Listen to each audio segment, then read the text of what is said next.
नमस्कार, सुस्वागतम, वेलकम, अभिनंदन। मैं हूं आपके साथ आपकी अपनी हुसैन दोस्त डॉक्टर मायरा की। आपका स्वागत अभिनंदन करती हूं आपके, मेरे और माता रानी के इस खूबसूरत से यूट्यूब चैनल पर। अगर निसंतान हैं आप, निसंतान दंपत्ति के लिए राधा कुंड में स्नान और चमत्कारी स्नान मैं आपको आज बताऊंगी। कैसे, कब, वीडियो में जुड़े रहिए मेरे साथ। नमस्कार, चलिएगा, इस वीडियो में मैं आपको बताऊंगी राधा कुंड में स्नान। राधा कुंड में स्नान के बारे में बहुत कम लोग जानते होंगे, लेकिन राधा कुंड स्नान है क्या, ये स्नान कैसा होता है, मैं आपको बताऊंगी। सबसे पहले राधा कुंड स्नान का महत्व समझिए। अहोई अष्टमी के दिन मथुरा और गोवर्धन में स्थित राधा कुंड में स्नान करने का विशेष महत्व माना जाता है। राधा कुंड में गोवर्धन परिक्रमा करने के बाद कहते हैं कि अगर अहोई अष्टमी वाले दिन ऐसा दाम्पत्य जिसे संतान नहीं हो रही है, शादीशुदा, वो अगर उस स्नान में राधा कुंड में डुबकी लगा ले, राधा रानी से संतान की कामना करे, तो उसे निश्चित ही संतान हो जाती है। कब है राधा कुंड स्नान और शुभ मुहूर्त?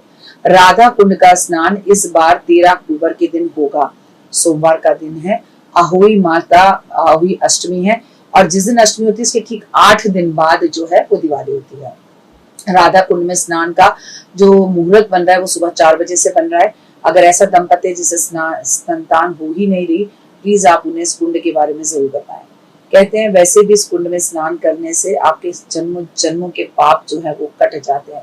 मान्यता है कि जो भी साधक अहोई अष्टमी का व्रत के दिन राधा कुंड में स्नान करता है या डुबकी लगाता है, उसकी सभी मनोकामनाएं पूर्ण हो जाती है।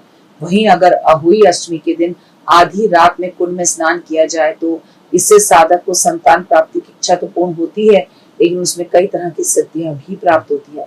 मान्यता है कि राधा कुंड में स्नान करने के बाद साधक को राधा रानी के साथ साथ भगवान श्री कृष्ण की कृपा भी प्राप्त होती है। इसी कारण अहोई अष्टमी का व्रत के दिन निसंतान जोड़े से अगर डुबकी लगाए, व्रत रखे और साथ में अपने संतान की इच्छा भी भगवान को बताए, राधा रानी को, कि राधा रानी मुझे बिटिया हुई ना तो मैं आपके नाम पर उसका नाम रखूंगा, और मुझे बेटा हुआ ना तो मैं कन्हैया के नाम पर उसका नाम रखूंगा। फिर देखिए 1 वर्ष के अंदर अंदर आपको जीवन में कैसे खुशखबरी मिल रही है। राधा रानी का धन्यवाद जरूर करें। राधा कुंड में स्नान करते वक्त दीप वहां जरूर जलाएं, क्योंकि कार्तिक का महीना है। कहते हैं जितने कुंड के पास आप दीपक जलाते हैं उतने जन्म तक वैकुंठ में वास करते हैं। मान्यता है कि राधा कुंड में स्नान करने से निसंतान दंपत्ति को संतान की प्राप्ति होती है। इसलिए हर साल मथुरा में गोवर्धन में स्थित राधा कुंड में हजारों भक्त आते हैं। लेकिन इस स्थान के कुछ नियम है। ये नियम क्या है, जान लीजिए। संतान प्राप्ति की मनोकामना के लिए स्नान करने वाले जोड़े को पूरा दिन व्रत रखना होगा और आधी रात को यानी कि निशिता काल में ही कुंड में स्नान करना होगा।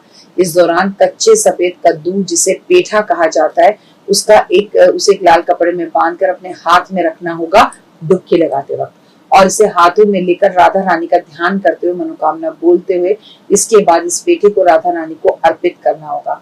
मान्यता है ऐसा करने से राधा रानी अपने भक्तों की मांग हर मुराद पूरी कर देती है। पुराणों में ये भी कहा गया है राधा कुंड में स्नान का महत्व ही अलग है। अगर आपके संतान हो भी चुकी है तो भी आप कार्तिक में किसी भी दिन जाकर राधा कुंड में स्नान जरूर कर आए। अहोई अष्टमी में स्नान के लिए राधा कुंड, श्याम कुंड की धार्मिक महत्व पुराणों में बताया गया है। पुराने समय में राधा कुंड में अगर आप स्नान करते थे तो याद रखिए कि आपकी हर इच्छा पूर्ण होती थी। काफी शक्तिशाली है। ऐसा कहा जाता है कि यहाँ स्नान करने से रोग भी खत्म होते हैं, आपके जीवन के अंदर सब कुछ प्राप्त होता है।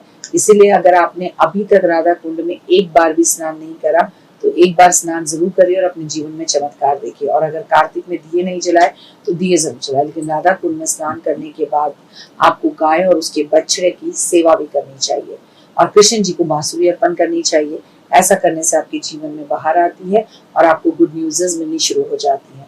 तो मैंने आपको बता ही दिया, इस दिन अहोई अष्टमी भी है, इस दिन सोमवार भी है, और माता पार्वती और शिव की पूजा भी की जाएगी, गणपति की पूजा की जाएगी। क्योंकि भैया कोई भी कुंड में आप नहाएं, आपको सबसे पहले तो श्याम कुंड, राधा कुंड से पहले गणपति की पूजा करनी होती है। गणेश मिटाए कलेश। गणेश अगर आपके विघ्न आपके जीवन से हटा देते हैं तो आपके जीवन में खुशी और बाहर आने लगती है। तो इस बार राधा कुंड का स्नान आपको मैंने बता दिया 13 अक्टूबर को है, जिस दिन अहोई अष्टमी संतान के लिए व्रत है। अगर हाँ आपकी संतान बहुत परेशान है ना, अपनी संतान को साथ लेके जाए और राधा कुंड में स्नान कर आए। ओए होए जय।